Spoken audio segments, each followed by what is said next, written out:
So guys आज की इस वीडियो में हम लोग बात करने वाले हैं कंसेंट लेटर के बारे में। जी हाँ, तो गाइस जब आप जीएसटी के लिए यहाँ पे अप्लाई करते हैं तो आपको एक कंसेंट लेटर यहाँ पे अपलोड करना पड़ता है। तो आज की इस वीडियो के अंदर आपको जानने को मिलेगा इस कंसेंट लेटर का फॉर्मेट क्या होता है, ये आपको स्टैम्प पेपर के ऊपर प्रिंट करना है या नॉर्मल एक A4 साइज के ऊपर प्रिंट करना है, कब क्या क्या चीज़ों की रिक्वायरमेंट रहेगी, किन किन स्टेट में क्या क्या रिक्वायरमेंट रहती है, ये सारी चीज़ें आपको मिलने वाली है एक ही वीडियो के अंदर। तो पूरा वीडियो यहाँ पे जरूर देखिएगा। इस वीडियो को शुरू करने से बताना चाहूंगा, अगर आप लोग एक एक्सपर्ट के थ्रू अपना जीएसटी का रजिस्ट्रेशन करवाना चाहते हैं बहुत ही कम कॉस्ट के ऊपर, लिंक जो है सिंपली आपको डिस्क्रिप्शन बॉक्स में दे दूंगा। तो चलिए गाइस शुरू करें कि कंसेंट लेटर का यहाँ पे फॉर्मेट क्या होता है और इसका मतलब क्या होता है और ये कब आपको स्टैम्प पेपर के ऊपर यहाँ पे प्रिंट करवाना रहता है। तो देखिए गाइस जीएसटी में हम लोगों ने यहाँ पे सबसे ज्यादा जो दो पॉपुलर डॉक्यूमेंट यूज में किए हैं वो है यहाँ पे इलेक्ट्रिसिटी बिल की कॉपी और उसके साथ में कंसेंट लेटर हो गया। वैसे कंसेंट लेटर को हम लोग एनओसी भी कहते हैं। एनओसी की फुल फॉर्म आप लोगों को पता होगी, नो ऑब्जेक्शन सर्टिफिकेट। जी हाँ, तो देखिए गाइस अगर आपका खुद का घर है तो फॉर एन एग्जांपल जैसे आप यहाँ पे कंसेंट लेटर चूज करते हैं तो यहाँ पे अगर आपका खुद का घर है तो यहाँ पे आपको इलेक्ट्रिसिटी बिल कॉपी यहाँ पे अपलोड करना पड़ता है। लेकिन ध्यान रखिएगा आपके खुद का घर होने का मतलब ये है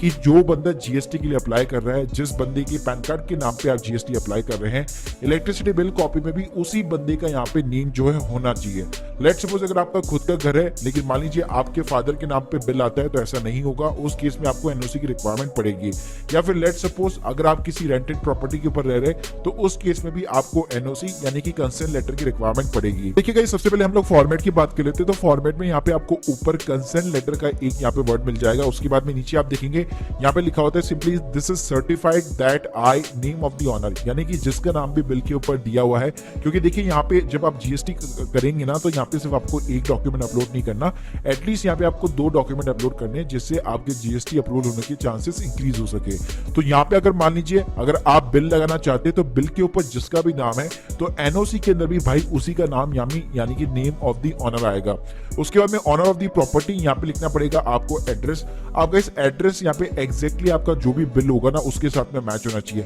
एटलीस्ट प्लॉट नंबर या फिर आपका जो भी गली का नाम है एटलीस्ट वो मैच होना चाहिए और वही चीज यहाँ पे बिल के अंदर लिखी होनी चाहिए। थोड़ा बहुत यहाँ पे डिफरेंस हो सकता है लेकिन कोशिश कीजिएगा 70 to 80% यहाँ पे आपका एड्रेस मैच हो जाए इलेक्ट्रिसिटी बिल कॉपी के साथ में। उसके साथ में गाइस यहाँ पे लिखा हुआ है हैव परमिटेड एंड अलाउड। उसके बाद में लिखा हुआ है नेम ऑफ द प्रोप्राइटर, यानी गाइस जिस भी बंदे के नाम पे आप जीएसटी बनवा रहे हो उस बंदे का नाम जो भी पैन कार्ड के अंदर दिया हुआ है एग्जैक्टली आपको वही यहाँ पे नाम लिखना है। For operating and conducting their business from the address mention above, यानी सिंपल से मतलब है ये जो ऑनर है यहाँ पे ये परमिशन अलाउ कर रहा है इस एड्रेस के ऊपर इस प्रोप्राइटर को बिजनेस चलाने के लिए। साथ में गाइस यहाँ पे आपको फर्दर ये भी स्टेट करना है कि यहाँ पे इस ऑनर को कोई भी ऑब्जेक्शन नहीं है इस प्रोप्राइटर के लिए ऊपर वाले बिजनेस प्रीमाइस को as a mailing address use करने के लिए। मतलब जीएसटी डिपार्टमेंट उसके ऊपर फिजिकल जो है विजिट भी कर सकता है, साथ में जीएसटी डिपार्टमेंट उस एड्रेस के ऊपर कोई भी लेटर वगैरह भी नोटिस वगैरह कोई इशू कर सकता है। साथ में गाइस इस ऑनर को यहाँ पे कोई भी ऑब्जेक्शन नहीं है जीएसटी सर्टिफिकेट भी इशू करने के लिए इस एड्रेस के ऊपर।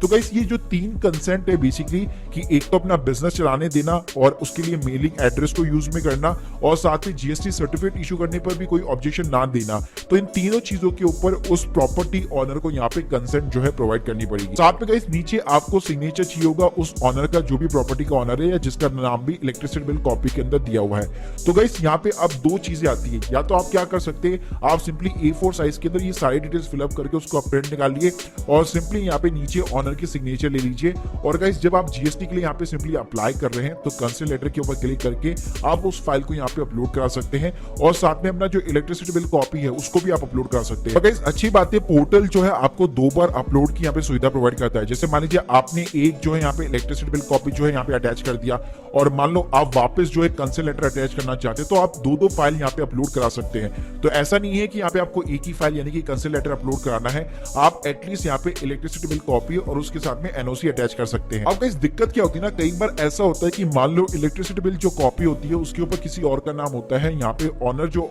एड्रेस का जो बेसिकली प्रॉपर्टी का ऑनर होता है उसका यहाँ पे नाम मेंशन नहीं होता है। या लेट सपोज मान लीजिए कि क्या होता है कि जो आपकी जीएसटी की एप्लीकेशन अगर आप जाएगी डिपार्टमेंट के पास में तो वो वेरीफाई कैसे करेंगे कि हाँ भाई यही ऑनर है, क्योंकि एनओसी तो यहाँ पे कोई भी बना के दे सकता है। मान लीजिए आपने आपने जो बेसिकली प्रॉपर्टी ओनर है उसकी परमिशन नहीं ली, सिंपली आपने बिल चिपका दिया और एनओसी के ऊपर खुद ही साइन करके दे दिए। तो गाइस उस केस में क्या होता है, अगर आपको अपनी जीएसटी अप्रूवल के चांसेस इंक्रीज करवाने हैं या कभी भी अगर आपको नोटिस आते हैं तो आपको क्या करना है, इसी फॉर्मेट को आपको एटलीस्ट 50 रुपए के स्टैंप पेपर के ऊपर प्रिंट करना पड़ेगा। जी हाँ, तो 50 रुपीज के स्टैंप पेपर के ऊपर आपको प्रिंट करना है। साथ में गाइस आपको साइन तो करवाने ही है ऑनर के, जो भी प्रॉपर्टी का ऑनर है उसके साथ में आपको इसको नोटरी अटेस्टेड भी करवाना है। जी हाँ, सो गाइस यहाँ पे नोटरी अटेस्ट भी जो है यहाँ पे ऐसे ही यहाँ पे आपके जो डॉक्यूमेंट होगा, जो स्टैंप पेपर होगा उसको अप्रूव नहीं करेगा, वो भी यहाँ पे क्रॉस चेक करेगा। तो इससे थोड़ी सी यहाँ पे वैलिडेशन बढ़ जाती है उस नो ऑब्जेक्शन सर्टिफिकेट की, ताकि जीएसटी डिपार्टमेंट को भी ये इंश्योर हो जाता है कि हाँ ये जो प्रॉपर्टी ऑनर है उसी के नाम पे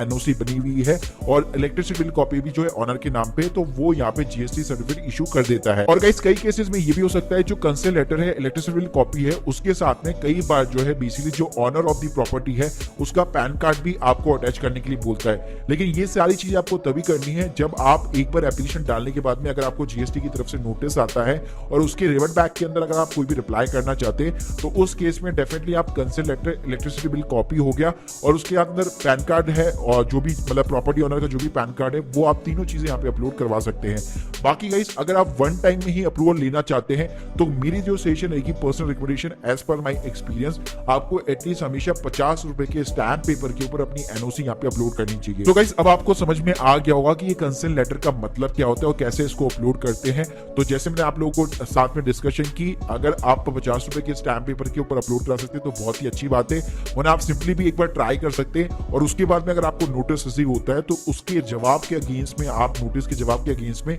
सिंपली एक स्टैंप पेपर के ऊपर नोटराइज एनओसी यहाँ पे लगवा सकते हैं। और गाइस ये फॉर्मेट की लिंक जो है मैं आपको डिस्क्रिप्शन बॉक्स के अंदर